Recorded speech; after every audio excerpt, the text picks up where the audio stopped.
Hello student, मैं आपके अपने YouTube channel home science junction में आपका स्वागत करती हूं। जैसा कि आप सबको पता है, आपके बिहार एसटेट की भी एग्जाम डेट आ चुकी है और बिहार पीजीटी की भी एग्जाम डेट आ चुकी है। तो आपको अब ज़्यादा से ज़्यादा क्वेश्चंस की प्रैक्टिस करनी है।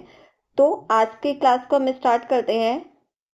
आज की क्लास में हमारा फर्स्ट क्वेश्चन है, पूछा हुआ है आप लोगों से, पोषक तत्वों का अधिकांश अवशोषण होता है। तो आपको ये बताना है जो आपके पोषक तत्व होते हैं उनका जो अधिकांश अवशोषण होता है वो कहाँ पर होता है। ऑप्शन दिए हुए हैं आपके। फर्स्ट ऑप्शन है आपके मुंह में, सेकंड ऑप्शन है आमाशय में, थर्ड ऑप्शन है छोटी आंत में एंड लास्ट ऑप्शन है आपका बड़ी आंत में। तो आपको राइट आंसर क्या हो जाएगा, आपको ये बताना है। तो पोषक तत्वों का जो अधिकांश अवशोषण होता है वो होता है आपकी छोटी आंत में। तो ऑप्शन सी क्या हो जाएगा, आपका राइट आंसर हो जाएगा। क्लियर है आपको ये। नेक्स्ट क्वेश्चन देखते हैं हम। पूछा है आपसे, प्रभावी एवं वास्तविक प्रसार कार्य के लिए इसे होना चाहिए। क्या होना चाहिए, यानी कि अगर हमको एक इफेक्टिव और वास्तविक प्रसार कार्य के लिए करना है, मतलब है कि हमको क्या करना है, एक अच्छी प्रसार शिक्षा हमें देनी है, तो ये किस स्तर से प्रारंभ होनी चाहिए। ग्रामीण स्तर से प्रारंभ होनी चाहिए या सुसंगठित होनी चाहिए, या इसमें सहयोग का सरकार का सहयोग होना चाहिए, या पर्याप्त निधि होनी चाहिए। तो आपको ये बताना है। तो इसमें राइट आंसर क्या हो जाएगा, आप लोग बताइए ये। तो जो प्रभावी होगी, यानी कि जो इफेक्टिव एवं वास्तविक प्रसार कार्य के लिए होना चाहिए, ये क्या होगा, ग्रामीण स्तर से प्रारंभ होना चाहिए। कहाँ से प्रारंभ होगी ये, ग्रामीण स्तर से अगर प्रारंभ की जाएगी तो प्रसार शिक्षा क्या होगी, आपकी इफेक्टिव होगी। तो ऑप्शन ए क्या हो जाएगा, आपका राइट आंसर हो जाएगा। क्योंकि ग्रामीण जनता कम पढ़ी लिखी मानी जाती है, और इसके विकास के लिए पता है सन 1935 में, कब, सन 1935 में ग्राम विकास कार्यक्रम लागू किया गया। कौन सा कार्यक्रम लागू किया गया था, ग्राम विकास कार्यक्रम। तो ये क्वेश्चन आपसे बन सकता है, क्वेश्चन ये पूछ बन सकता है आपका कि ग्राम विकास कार्यक्रम कब लागू किया गया। तो आपको ध्यान रखना है कि ग्राम विकास कार्यक्रम सन 1935 में लागू किया गया। क्लियर है ये। और किसी भी योजना का जो प्रसार है वो ग्रामीण स्तर से ही प्रारंभ होना चाहिए, तभी वो इफेक्टिव माना जाता है। नेक्स्ट क्वेश्चन देखते हैं हम। पूछा है आपसे, शरीर को तुरंत ऊर्जा देने वाला पोषक तत्व कौन सा है। ध्यान दीजिएगा, क्या पूछा है, तुरंत ऊर्जा देने वाला। तो तुरंत ऊर्जा प्रोटीन देता है, या वसा देता है, या कार्बोहाइड्रेट देता है, या खनिज लवण देगा। आपको ये बताना है। तो जो तुरंत ऊर्जा देता है, तो तुरंत ऊर्जा देता है आपको कार्बोहाइड्रेट। तो ऑप्शन सी क्या हो जाएगा, आपका राइट आंसर हो जाएगा। और 1 ग्राम कार्बोहाइड्रेट से हमको 4 kcal एनर्जी मिलती है, और 1 ग्राम प्रोटीन से भी हमें 4 kcal एनर्जी मिलती है, और 1 ग्राम फैट से हमको कितनी 9 kcal एनर्जी मिलती है। कितनी मिलती है, 9 kcal एनर्जी मिलती है। पर जो शरीर को तुरंत ऊर्जा प्रदान करता है वो प्रदान करता है हमारा कार्बोहाइड्रेट। और जो कार्बोहाइड्रेट फलों में होता है, तो फलों के कार्बोहाइड्रेट को हम फ्रक्टोज के रूप में जानते हैं। किस रूप में जानते हैं, लिख देती हूँ मैं इधर। जो आपके फल में होता है, तो फल के कार्बोहाइड्रेट को हम किस नाम से जानते हैं, फ्रक्टोज के नाम से। ये क्वेश्चन आ जाता है कि फलों में कौन सी शर्करा होती है। और आता है इसी में आपके कि दूध में, तो दूध की कार्बोहाइड्रेट को हम किस नाम से जानते हैं, दूध यानी कि मिल्क की कार्बोहाइड्रेट को हम जानते हैं लैक्टोज के रूप में। किस में, लैक्टोज के रूप में हम इसको जानते हैं। इसी में अगर हमारा शर्करा आ जाए, क्या आ जाए, शर्करा यानी कि शुगर, इसको हम किस नाम से जानते हैं, इसको हम सुक्रोज के नाम से जानते हैं। किस नाम से जानते हैं, सुक्रोज के नाम से जानते हैं। तो आपको ये ध्यान रखना है। क्लियर है आपको ये। इसमें हमारा क्या आंसर था, इसमें हमारा था ऑप्शन सी हमारा राइट आंसर था, यानी कि कार्बोहाइड्रेट। नेक्स्ट क्वेश्चन देखते हैं हम। पूछा हुआ है, निम्न में से कौन सी भोज्य प्रोटीन संदर्भ प्रोटीन मानी जाती है। यानी कि कौन सी प्रोटीन है जो आपकी कौन सी प्रोटीन मानी जाती है, संदर्भ प्रोटीन मानी जाएगी। ऑप्शन दिए हो इसमें। फर्स्ट ऑप्शन है आपका दूध यानी कि मिल्क, सेकंड ऑप्शन है आपका अंडा यानी कि एग, थर्ड ऑप्शन है आपका मटन एंड लास्ट ऑप्शन है आपका दाल। ये मटन हुआ है जो मटन चिकन वाला होता है, नॉन वेज। ठीक है, तो कौन सी भोज्य पदार्थ आपकी संदर्भ प्रोटीन मानी जाती है। तो इसमें राइट आंसर हो जाएगा आपका ऑप्शन बी यानी कि अंडा। क्या हो जाएगा, अंडा। पता है जो प्राणी जगत की प्रोटीन होती है ना, वो हाई क्वालिटी की प्रोटीन होती है और इसको हम पूर्ण प्रोटीन मानते हैं। क्या मानते हैं हम इसको? पूर्ण प्रोटीन, यानी कि कंप्लीट प्रोटीन के नाम से हम इसको जानते हैं। क्लियर है आपको ये? नेक्स्ट क्वेश्चन देखते हैं हम। क्वेश्चन में पूछा है आपसे, अंतर्वेशी शिक्षा का मुख्य उद्देश्य। क्या पूछा है? अंतर्वेशी जो शिक्षा होती है ना, उसका मुख्य उद्देश्य क्या है? ऑप्शन दिए हुए इसमें। फर्स्ट ऑप्शन है आपका, अक्षमता युक्त बच्चों को उसके शैक्षिक कौशलों पर आधारित नियमित क्लासरूमों में अपना रास्ता बनाने की जरूरत है।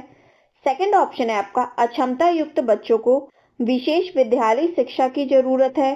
थर्ड ऑप्शन है आपका, अक्षमता युक्त बच्चे आयु उपयुक्त शैक्षिक कक्षाओं में भाग लेते हैं। एंड लास्ट ऑप्शन है आपका, यह सामान्य विद्यार्थियों की शिक्षा का परित्याग करता है। तो इसमें राइट आंसर क्या हो जाएगा, आपको ये बताना है। तो जो अंतर्वेशी शिक्षा होता है ना, तो अंतर्वेशी शिक्षा का मुख्य उद्देश्य होता है अक्षमता युक्त, क्या है, अक्षमता युक्त बच्चों को उसके शैक्षिक कौशलों पर आधारित नियमित क्लासरूमों में अपना रास्ता बनाने की जरूरत होती है। यानी कि जो आपके अक्षमता युक्त बच्चे हैं और जो नॉर्मल बच्चे हैं, वो सारे बच्चे एक साथ पढ़ाई कर सके। तो ऑप्शन ए क्या हो जाएगा, आपका राइट आंसर हो जाएगा। क्लियर है आपको ये? अगला क्वेश्चन देखते हैं हम अपना। पूछा है इसमें, माँ के दूध में प्रोटीन का कौन सा रूप पाया जाता है। क्वेश्चन को आप लोग ध्यान से पढ़िएगा। क्या पूछा है? माँ के दूध में प्रोटीन का कौन सा रूप पाया जाता है। ऑप्शन दिए हुए हैं। फर्स्ट ऑप्शन है आपका लैक्टो एल्ब्यूमिन। सेकेंड ऑप्शन है आपका लैक्टोग्लोबुलिन। एंड थर्ड ऑप्शन है आपका केसीन। एंड लास्ट ऑप्शन है आपका इनमें से कोई नहीं। तो बात किसकी की जा रही है? बात हमारी दूध की नहीं की जा रही है, बात हमारी की जा रही है माँ के दूध की। तो माँ के दूध का जो प्रोटीन होता है ना, वो आपका क्या कहलाता है? माँ के दूध में प्रोटीन पाया ही नहीं जाता है। ना तो लैक्टो एल्ब्यूमिन पाया जाता है, ना लैक्टोग्लोबिन पाया जाता है, ना केसीन पाया जाता है। तो इसमें राइट आंसर हो जाएगा आपका ऑप्शन डी, यानी कि इनमें से कोई नहीं। क्योंकि यहाँ केवल दूध की बात नहीं हो रही है, यहाँ हो रही है माँ के दूध की बात हो रही है। तो इसमें क्या होता है, कोई भी प्रोटीन नहीं पाया जाता, बल्कि माँ के दूध को हम क्या कहते हैं? कोलेस्ट्रम कहते हैं। क्या कहते हैं हम? माँ के दूध को हम कोलेस्ट्रम के नाम से जानते हैं। किस नाम से जानते हैं? कोलेस्ट्रम के नाम से जानते हैं। और ये माँ के शरीर से निकलने वाला शुरुआती दिनों का, यानी कि प्रथम 2 या 3 दिन तक ये दूध कोलेस्ट्रम निकलता है। और ये पीले कलर का होता है, येलो कलर का होता है, चिपा होता है और गाढ़ा होता है। ठीक है। और माँ के दूध में एंटीबॉडीज पाए जाते हैं, जो क्या करते हैं, जो शिशु के प्राकृतिक रोग प्रतिरोधक क्षमता को विकसित करते हैं। और माँ के दूध में क्या होता है, विटामिन ए के साथ ही गामा ग्लोबुलिन पदार्थ पाया जाता है। ध्यान रखिए, क्या पाया जाता है? विटामिन ए के साथ में क्या पाया जाता है आपका? गामा ग्लोबुलिन पदार्थ पाया जाता है, जो क्या करते हैं, जो शिशु के डेवलपमेंट के लिए और ये ग्रोथ के लिए इंपॉर्टेंट होता है। क्लियर है आपको ये? अगला क्वेश्चन देखते हैं हम। पूछा हुआ है आपसे, प्रोटीन तथा कैलोरी की संयुक्त कमी से हो सकता है। तो आपको ये बताना है, जब प्रोटीन और कैलोरी दोनों की कमी से होगा तो क्या होगा। ऑप्शन दिया हुआ है इसमें। फर्स्ट ऑप्शन है आपका क्वाशियोरकर। सेकंड ऑप्शन है मेरेस्मस। थर्ड ऑप्शन है आपका ऑस्टोमलेशिया। एंड लास्ट ऑप्शन है आपका किरेट्रोमलेशिया। तो इसमें राइट आंसर क्या हो जाएगा, आपको ये बताना है। क्वेश्चन ने पूछा है प्रोटीन तथा कैलोरी, तो जब प्रोटीन और कैलोरी दोनों की संयुक्त कमी से होता है, वो होता है आपका मेरेस्मस। तो ऑप्शन बी क्या हो जाएगा, आपका राइट आंसर हो जाएगा। मेरेस्मस पे क्या हो जाता है, मेरेस्मस को सूखा रोग भी कहा जाता है। क्या कहा जाता है इसको? सूखा रोग के नाम से भी जाना जाता है। इसमें बच्चा एकदम सूख जाता है, उसकी एकदम हड्डियां दिखने लगती हैं। और क्वाशियोरकर में क्या हो जाता है, क्वाशियोरकर में ओडिमा हो जाता है। क्या हो जाता है? ओडिमा, यानी कि जलीय सूजन आ जाती है। क्या आ जाती है? जलीय सूजन आ जाती है। और जो ऑस्ट्रोमलेशिया होता है, ये आपका किसकी कमी से होता है? ये आपका विटामिन डी की कमी से होता है। किसकी कमी से? विटामिन डी की कमी से आपको, या कैल्शियम की कमी से आपको क्या मिलेगा? ऑस्ट्रोमलेशिया देखने को मिलेगा। और एक किरेटोमलेशिया नाम का कुछ भी नहीं होता है। क्लियर है आपको ये क्वेश्चन? मेरेस्मस में सूखा रोग हो जाता है, इसमें बच्चों की हड्डियां एकदम मतलब हड्डी हड्डी रह जाती हैं, बिल्कुल भी फैट नहीं होता बॉडी में। क्लियर है आपको ये? नेक्स्ट क्वेश्चन देखते हैं हम। पूछा हुआ है, ग्रामीण लोगों को ऐच्छिक रूप से किस कार्य में भाग लेना चाहिए। तो ग्रामीण लोगों को अपनी इच्छा के अनुसार ऐच्छिक रूप यानी कि अपनी इच्छा के अनुसार किस कार्य में भाग लेना चाहिए, आपको ये बताना है। प्रसार कार्य में भाग लेना चाहिए, या समूह कार्य में भाग लेना चाहिए, या टीवी कार्यक्रम में भाग लेना चाहिए, या नेतागिरी में भाग लेना चाहिए। तो जो ग्रामीण लोग हैं उनको अपनी इच्छा के अनुसार से प्रसार कार्य में भाग लेना चाहिए। किस में भाग लेना चाहिए? प्रसार कार्य में भाग लेना चाहिए। तो ऑप्शन ए क्या हो जाएगा? आपका राइट आंसर हो जाएगा। क्लियर है आपको ये? अगला क्वेश्चन देखते हैं हम। ये क्वेश्चन आपका इंपॉर्टेंट है, कई बार पूछा जा चुका है एग्जाम में। पूछा हुआ है, उस प्रोटीन का नाम बताइए जो सर्दी और फ्लू से लड़ने में मदद करती है, क्योंकि इसमें बीटा ग्लूकेन्स और इम्यूनोग्लोबुलिन शामिल होते हैं, प्रतिरक्षा प्रणाली का और शरीर की प्राकृतिक निविष्कीकरण प्रक्रिया में सहयोग करती है। तो वो कौन सी प्रोटीन होगी, आपको ये बताना है। ऑप्शन दिए हुए हैं। फर्स्ट ऑप्शन है आपका वे प्रोटीन, सेकंड ऑप्शन है आपका एल्ब्यूमिन, थर्ड ऑप्शन है आपका कैसाइन प्रोटीन एंड लास्ट ऑप्शन है आपका ग्लोब्यूलिन। तो इसमें राइट आंसर क्या हो जाएगा, आपको ये बताना है। इसमें राइट आंसर हो जाएगा आपका ऑप्शन डी यानी कि ग्लोब्यूलिन। तो क्या हो जाएगा आपका? ग्लोब्यूलिन ही वो प्रोटीन होती है जो सर्दी और फ्लू से लड़ने से मदद करती है, क्योंकि इनमें बीटा ग्लूकेन्स और इम्यूनोग्लोबुलिन शामिल होते हैं जो प्रतिरक्षा प्रणाली और शरीर की प्राकृतिक निवित्रीकरण प्रक्रिया में सहयोग प्रदान करती हैं। क्लियर है आपको ये क्वेश्चन? नेक्स्ट क्वेश्चन देखते हैं हम।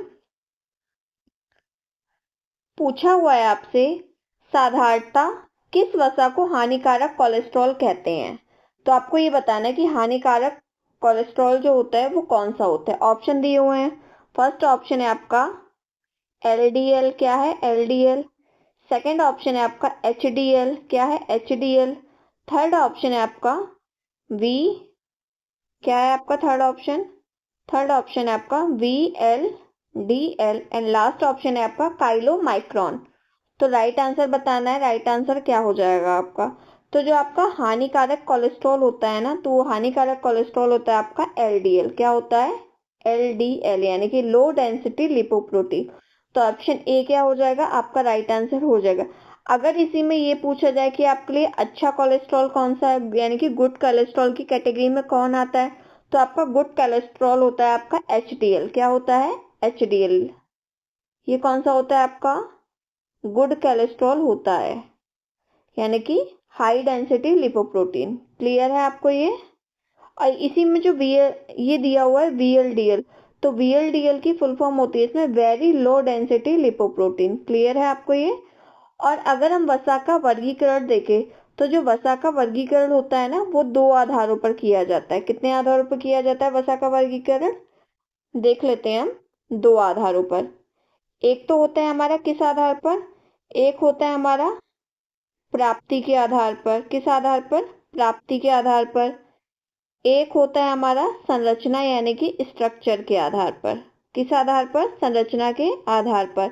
इसी में अगर हम संरचना के आधार पर देखें, तो इसको तीन पार्टों में बांटा गया है। किस पार्टों में? तीन पार्टों में बांटा गया है। एक होता है आपका सरल वसा। क्या होती है?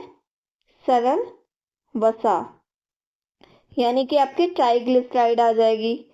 सेकंड हो जाएगी आपकी संयुक्त वसा। क्या हो जाएगी आपकी? संयुक्त वसा। और फिर थर्ड हो जाएगी आपका व्युत्पन्न वसा। क्या हो जाएगी? व्युत्पन्न वसा। इधर मैं अच्छे से लिख देती हूँ, क्या हो जाएगी आपकी? व्युत्पन्न वसा। ये क्लियर है आपको? इसी में अगर हम संयुक्त वसा में देखें, तो संयुक्त वसा को कितने पार्टों में बांटा गया है? संयुक्त वसा को कई पार्टों में बांटा गया है।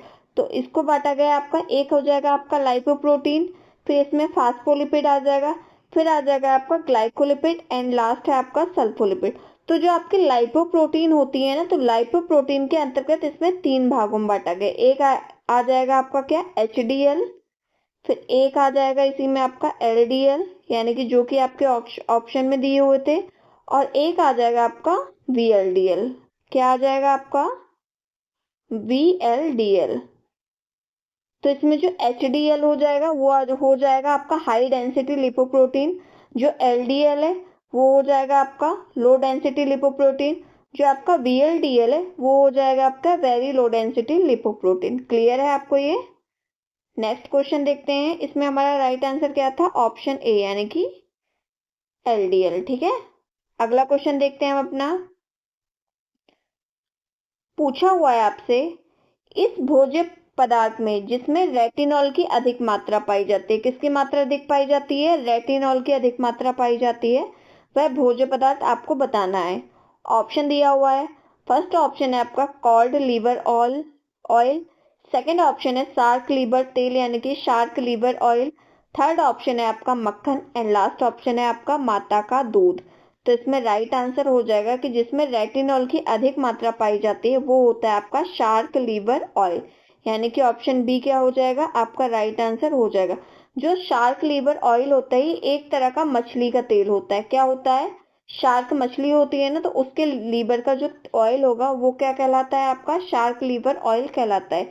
इसमें विटामिन ए यानी कैरोटीन की मात्रा अधिक पाई जाती है, और जो रेटिनॉल होता है वो आपके आंखों के लिए अच्छा रहता है। क्लियर है आपको ये?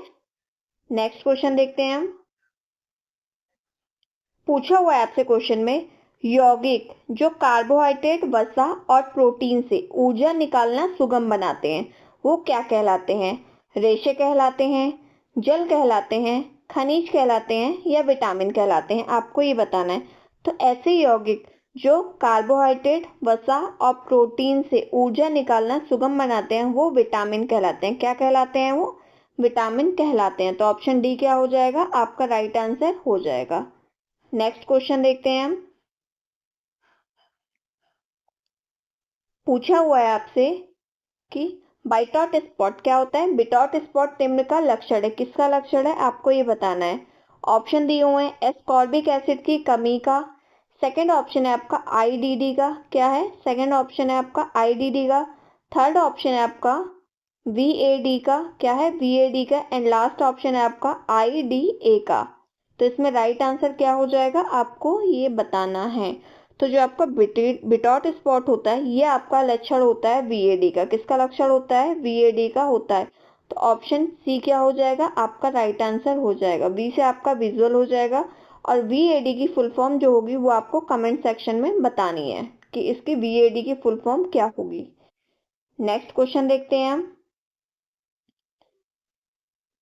पूछा हुआ है आपसे, एक 5 वर्ष के बच्चे को विटामिन ए की दी जाने वाली जो डोज होगी ना उसकी संख्या कितनी होनी चाहिए? ऑप्शन दिए हुए हैं, फर्स्ट ऑप्शन है 5, सेकंड है 7, थर्ड है आपका 9 एंड लास्ट ऑप्शन है आपका 11। तो एक 5 वर्ष के बच्चे को क्या दी जा रही है? विटामिन ए की खुराक दी जा रही है, यानी कि डोज दी जा रही है। तो उसकी टोटल मतलब 5 वर्ष में कितनी डोज की संख्या हो जाएगी ये आपको आंसर देना है। तो जो बच्चे होते हैं ना, बच्चों को हर 6 महीने में 5 साल तक विटामिन ए की डोज दी जाती है। कब तक दी जाती है? हर 6 महीने में विटामिन ए की डोज दी जाए। कब तक दी जाती है? 5 साल तक दी जाती है। तो 5 साल में हम देंगे 6 महीने के अंतराल में, तो कितनी डोज हो गई हमारी? 10 डोज हो गई। और एक हमने कब दे दी? जन्म के समय दे दी। तो कितनी हो गई? 11 डोज हो गई। 10 + 1 कितनी हो गई हमारी? 11 डोज हो गई। तो इसमें राइट आंसर क्या हो जाएगा हमारा? ऑप्शन डी यानी कि 11। एक तो हमने जन्म हुआ तब दे दिया, और क्या किया? विटामिन ए की हम जब 6 महीने के अंतराल में देंगे तो टोटल क्या हो जाएगी हमारी? 5 महीने में हमारी 11 डोज हो जाए। 5 वर्ष में कितनी? 5 वर्ष में हमारी 11 डोज हो जाएंगी। क्लियर है आपको ये क्वेश्चन? नेक्स्ट क्वेश्चन देखते हैं हम। पूछा हुआ है, लाल ताड़ के तेल में होता है, तो आपको ये बताना है कि लाल ताड़ के तेल में क्या होता है। ऑप्शन दिया हुआ है, विटामिन ए होता है, विटामिन डी होता है, विटामिन बी होता है या विटामिन ए होता है। तो जो लाल ताड़ का तेल होता है ना, तो लाल ताड़ के तेल में आपका विटामिन ई होता है। और आपको एक चीज ध्यान रखनी है कि जहां जहां तेल आएगा, तो जहां जहां ऑयल होगा वहां विटामिन ए 100% होगा। कितना परसेंट होगा आपका? 100% आपका विटामिन ई ही राइट आंसर हो जाएगा। जहां जहां किसकी बात की जाएगी? जहां आपके ऑयल की बात की गई है वहां आप आग बंद के विटामिन ई अगर है ऑप्शन में तो विटामिन ई आप ऑप्शन को राइट कर सकते हैं। ठीक है, नेक्स्ट क्वेश्चन देखते हैं हम। पूछा है आपसे, किसी वस्त्र की रगड़ने से उसकी सहनशीलता का परीक्षण लेने की विशेषता को क्या कहते हैं? आपको ये बताना है। ऑप्शन दिए हैं, फर्स्ट ऑप्शन है आपका ताकत, सेकेंड ऑप्शन है आपका एविजन रेजिडेंस, थर्ड ऑप्शन है आपका क्रिम्प एंड लास्ट ऑप्शन है आपका रेजिलियंसी। तो इसमें राइट आंसर क्या हो जाएगा, आपको ये बताना है। तो जो रेशों की उपस्थिति के गुण अगर हम उसके देखते हैं ना, तो मतलब किसी वस्तु को, हमने कोई कपड़ा पहना, उसकी हम सहनशीलता का परीक्षण करते हैं। यानी कि कोई कपड़ा हम पहनते हैं जो जल्दी घिस जाता है हमारा रगड़ खा के, और कोई कपड़ा जो वैसा होता है हमारा नहीं घिसता है। तो हम क्या करते हैं, उसके गुण और उसकी विशेषता का पता करते हैं। तो उसमें कौन सी विशेषता होती है, वो कहलाती है आपकी रेजिलेंसी। क्या कहलाती है आपकी, रेजिलेंसी कहलाती है। तो ऑप्शन डी क्या हो जाएगा, आपका राइट आंसर हो जाएगा। रेजिलेंसी को हम किस नाम से जानते हैं, इसको हम जानते हैं प्रतिस्कंदता के नाम से। किस नाम से जानते हैं हम इसको, प्रतिस्कंदता के नाम से हम इसको जानते हैं। तो आपको ये ध्यान रखना है, जरूरी नहीं है हर बार ये आपको हिंदी में भी रेजिलेंसी दे रेजिलेंसी के साथ साथ ये आपको प्रतिस्कंदता भी दे सकता है। तो आपको ये ध्यान रखना है। जैसे आपके कॉटन के कपड़े हैं, अगर आप कॉटन के कपड़े को पहनते हो तो उसमें आपकी रेजिलेंसी का गुण नहीं पाया जाता, बल्कि जो आप मतलब कृत्रिम वस्त्र पहनते हो उसमें रेजिलेंसी का गुण ऐड होता है। ठीक है, अगला क्वेश्चन देखते हैं हम अपना। पूछा हुआ है आपसे, डॉक्टर एम स्वामीनाथन द्वारा निम्नलिखित में से कौन से खाद्य वर्ग की अनुशंसा की गई है।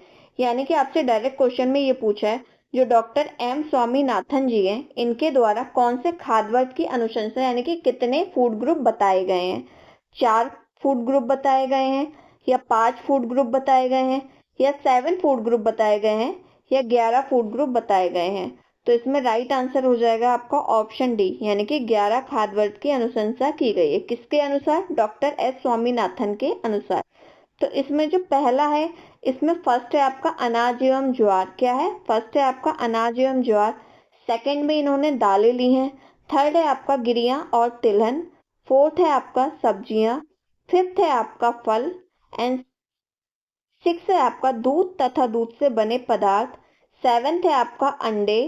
एट्थ है आपका मांस, मछली तथा अन्य प्राणीज। एंड नाइन्थ है आपका क्या, वसा एवं तेल। 10th है आपका शक्कर एंड लास्ट है आपका 11th है आपका मिर्च और मसाले इसमें ऐड कर दिए गए हैं। क्लियर है आपको ये। नेक्स्ट क्वेश्चन देखते हैं हम। पूछा हुआ है आपसे, जूट तंतु को कहते हैं। तो आपको ये बताना है जूट तंतु को और किस तंतु के नाम से जाना जाता है। ऑप्शन दिए हुए इसमें। फर्स्ट ऑप्शन है चांदी तंतु के नाम से जानते हैं, या स्वर्ण तंतु के नाम से जानते हैं, या ताम्र तंतु के नाम से जानते हैं, या एल्युमिनियम तंतु के नाम से जानते हैं। तो इसमें राइट आंसर बताना है कि आपका राइट आंसर क्या हो जाएगा। तो आपका जो जूट का तंतु होता है ना, ये आपका स्वर्ण तंतु के नाम से जानते हैं, यानी कि ऑप्शन बी क्या हो जाएगा, राइट आंसर हो जाएगा। स्वर्ण तंतु का मतलब क्या हो जाएगा आपका, गोल्डन फाइबर। क्या हो जाएगा आपका, गोल्डन फाइबर के नाम से हम इसको जानते हैं। और जो जूट के रेशे होते हैं ना, वो येलो कलर के होते हैं। कैसे होते हैं, पीले कलर के होते हैं। इनमें एक चमक होती है, यानी कि शाइनिंग होती है। और अगर हम इन रेशों को टच करेंगे ना, तो छूने पर एकदम कड़क होते हैं। और इनके जो रेशे होते हैं एकदम उलझे उलझे से होते हैं, खुरदुरे से होते हैं, और बहुत ही ज्यादा कैसे होते हैं, टाइट होते हैं। क्लियर है आपको ये। और जूट के आपने वो देखे होंगे, जो आपकी रस्सियां बनाई जाती हैं जूट की, और जो बोरा होता है ना, यानी कि बोरी बनाई जाती है, इसमें आलू वगैरह पैक करके जाते हैं, तो उसको आप टच करके देखिएगा, वो कैसे होंगे, एकदम कड़क होते हैं। ठीक है, नेक्स्ट क्वेश्चन देखते हैं हम अपना। पूछा हुआ है आपसे, भोजन शरीर में निम्न में से कौन सा कार्य करते हैं। ऑप्शन दिए हुए हैं, शारीरिक कार्य करते हैं। सेकंड ऑप्शन है सामाजिक कार्य करते हैं। थर्ड ऑप्शन है आपका मनोवैज्ञानिक कार्य करते हैं। एंड लास्ट ऑप्शन है आपका उपरोक्त सभी। तो राइट आंसर क्या हो जाएगा, आपको ये बताना है।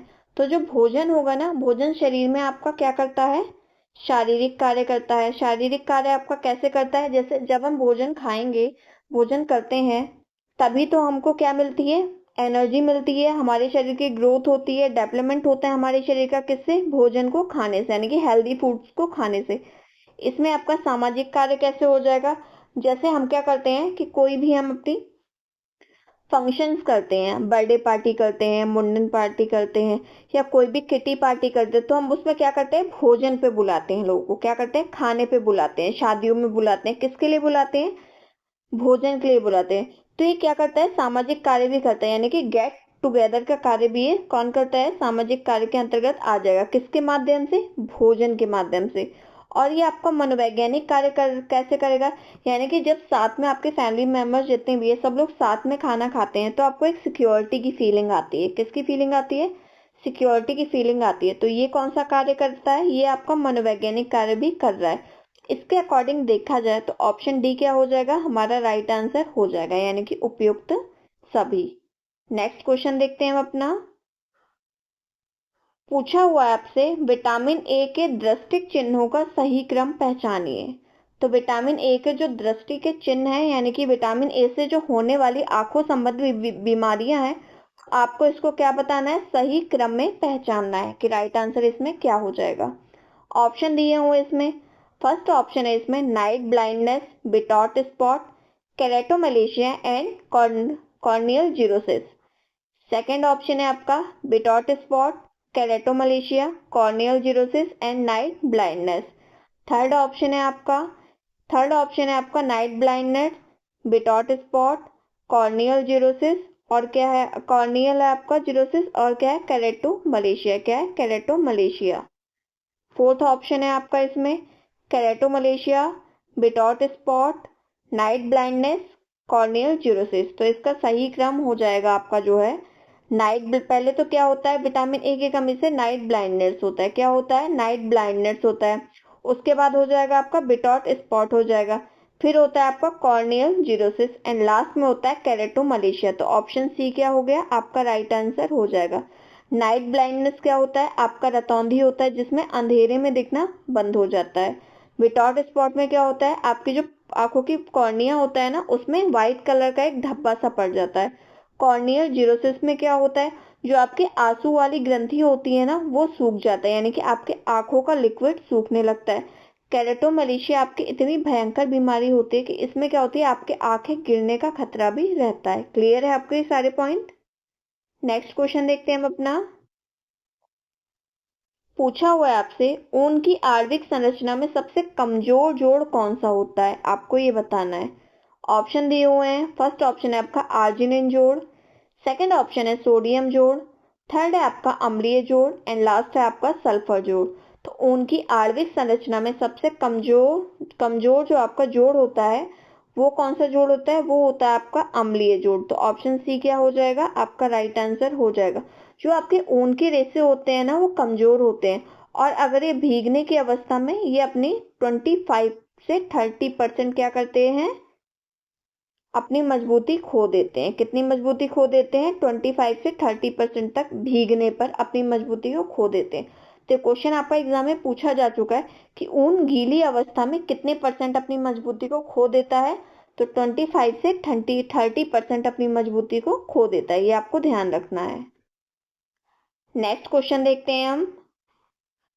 पूछा हुआ है आपसे डैश के तहत गतिविधियों को समूहीकृत करना, अस्सीगनिंग करना और संसाधनों का सही उपयोग करना क्या कहलाता है।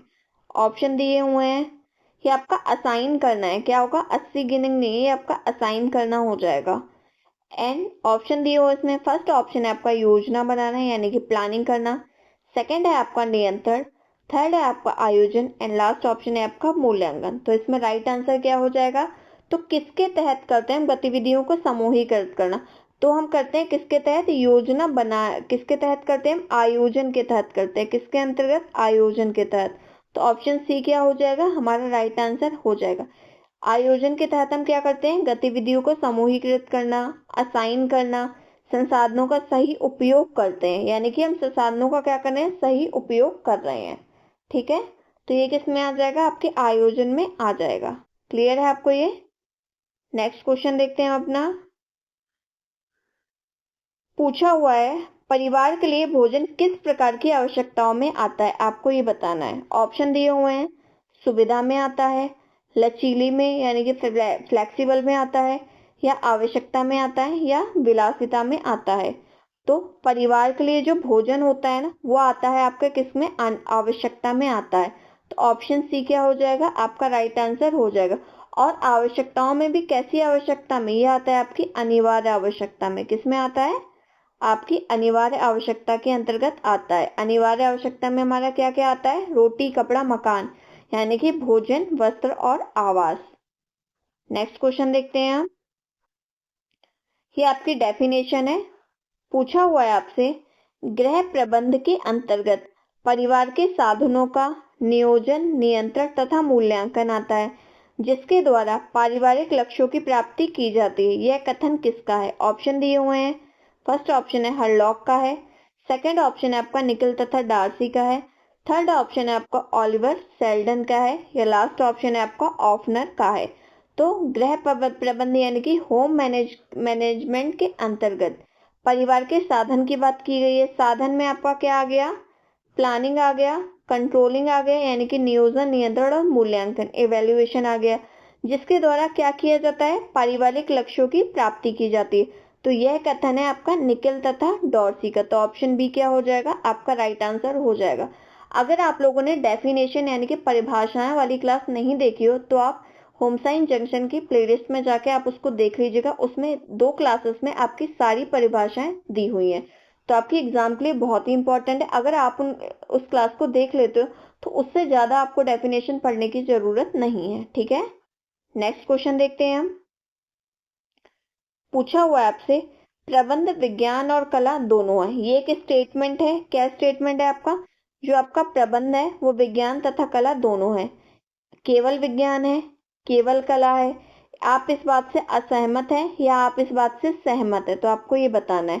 तो जो मैनेजमेंट यानी कि प्रबंध होता है वो विज्ञान और कला दोनों है। तो इस बात से क्या है? सहमत है। तो ऑप्शन डी क्या हो जाएगा? आपका राइट आंसर हो जाएगा। ठीक है, क्लियर है आपको ये? अगला क्वेश्चन देखते हैं हम। पूछा हुआ है, यह गृह विज्ञान का मूल क्षेत्र नहीं है। तो आपको ये बताना है कि कौन सा ऐसा क्षेत्र है जो होम साइंस यानी कि गृह विज्ञान का मूल क्षेत्र नहीं है। ऑप्शन दिए हुए हैं, बच्चों की देखभाल और विकास, सेकंड ऑप्शन है आपका खाद्य एवं पोषण, थर्ड ऑप्शन है आपका शारीरिक शिक्षा, एंड लास्ट ऑप्शन है खाद्य विज्ञान एवं परिधान। ठीक है, तो इसमें राइट आंसर क्या हो जाएगा? आपको ये बताना है। तो देखिए, बच्चों की देखभाल एवं विकास किस में आ जाएगा? ये आपका चाइल्ड डेवलपमेंट के अंतर्गत आ जाएगा। खाद्य एवं पोषण ये आपके फूड एंड न्यूट्रिशन में आ जाता है। वस्त्र विज्ञान एवं परिधान ये आपका टेक्सटाइल में आ जाता है। क्या नहीं आता है आपका होम साइंस का मूल क्षेत्र? क्या नहीं है आपका? तो आपका शारीरिक शिक्षा क्या नहीं है? मूल क्षेत्र नहीं है। तो यही क्या हो जाएगा? आपका राइट आंसर हो जाएगा, यानी कि ऑप्शन सी। अगला क्वेश्चन देखते हैं हम अपना। अगर आपको क्लास अच्छी लग रही हो तो आप लोग वीडियो को लाइक भी कर दीजिएगा। पूछा हुआ है आपसे, कॉट्स वूल किसको मिलाकर तैयार किया जाता है? तो आपको ये बताना है कॉट्स वूल जो है किसको मिलाकर तैयार किया गया है। ऑप्शन दिए हुए हैं। फर्स्ट ऑप्शन है आपका कच्चा ऊन, सेकंड ऑप्शन है सूती तथा ऊनी, थर्ड ऑप्शन है कपास तथा धागा, एंड लास्ट ऑप्शन है आपका केवल ऊन। तो राइट आंसर इसमें क्या हो जाएगा? आपको ये बताना है। देखिए, कॉट्स से क्या हो जाएगा आपका? कॉटन। क्या हो जाएगा आपका? कॉट्स से हो जाएगा आपका कॉटन। तो आप इसको क्या करते हो? वर्ड को तोड़ लेते हो तो आपको समझ में आ जाएगा कि इसका आंसर क्या हो जाएगा। कॉट से हो गया आपका कॉटन, और वूल से क्या हो गया आपका? वूल। ये तो अलग से ही पता चलता है, वूल यानी कि ऊन। तो कपास प्लस ऊन। तो कपास प्लस ऊन आपको कहाँ दिख रहा है? आपको कपास यानी कि कपास का मतलब क्या हो गया? सूती वस्त्र। सूती तथा ऊनी ये आपको ऑप्शन बी में दिख रहा है। तो ऑप्शन बी क्या हो जाएगा? आपका राइट आंसर हो जाएगा, यानी कि सूती तथा ऊनी। क्लियर है आपको ये? अगला क्वेश्चन देखते हैं हम अपना। पूछा हुआ है आपसे, विरासत में मिली हुई आय को क्या कहते हैं? किसमें? विरासत में मिली हुई आय को क्या कहेंगे? ऑप्शन दिया हुआ है। फर्स्ट ऑप्शन है आपका नियमित आय कहेंगे, या अनियमित आय कहेंगे, या प्रत्यक्ष आय कहेंगे, या अप्रत्यक्ष आय कहेंगे। तो विरासत में मिली हुई आय को हम अप्रत्यक्ष आय कहते हैं। तो ऑप्शन डी क्या हो जाएगा? आपका राइट आंसर हो जाएगा। अगला क्वेश्चन देखते हैं हम। पूछा हुआ है आपसे, प्रोटीन जो कच्चे रेशम में होता है, तो आपको ये बताना है वह वो प्रोटीन का यानी कि उस प्रोटीन का क्या नाम है जो आपके किस में होता है? कच्चे रेशम में होता है। ऑप्शन दिए हुए हैं। फर्स्ट ऑप्शन है केराटिन होता है, या फाइब्रोइन होता है, या एल्ब्यूमिन होता है, या ग्लोब्यूलिन होता है। तो प्रोटीन आपका जो कच्चे रेशम में होता है, किसमें? कच्चे रेशम में होता है, वो आपका फाइब्रिन नामक प्रोटीन होता है। तो ऑप्शन बी क्या हो जाएगा? आपका राइट आंसर हो जाएगा। क्लियर है आपको ये क्वेश्चन? अगला क्वेश्चन देखते हैं हम अपना। पूछा हुआ है आपसे प्रभावशील प्रबंधन। क्या पूछा है? प्रभावशील प्रबंधन किसकी प्रामाणिकता को मानता है? यानी कि इफेक्टिव प्रबंधन यानी कि इफेक्टिव मैनेजमेंट जो होता है किसकी प्रामाणिकता को मानता है, आपको ये बताना है। ऑप्शन दिए हुए हैं संसाधनों का, या निर्णय का यानी कि डिसीजन का, या प्रबंधित प्रक्रिया का, या आपका मूल्य तथा मानकों का। तो इसमें जो राइट आंसर हो जाएगा वो आपका ऑप्शन बी राइट आंसर हो जाएगा, यानी कि डिसीजन। अगर आप सही डिसीजन लेंगे तो आपका कैसा होगा? मैनेजमेंट प्रभावशाली यानी कि इफेक्टिव होगा। ठीक है, नेक्स्ट क्वेश्चन देखते हैं अपना।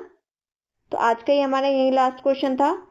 आज की क्लास हमारी यही एंड होती है। आप लोग कमेंट सेक्शन में जरूर बताइएगा कि आपको क्लास कैसे लगी, आपको क्वेश्चन समझ में आए या नहीं आए। और अगर आपको क्लास अच्छी लगी हो तो आप लोग वीडियो को लाइक कर दीजिएगा, शेयर कर दीजिएगा और चैनल को जरूर सब्सक्राइब कर दीजिएगा। ठीक है, थैंक यू सो मच।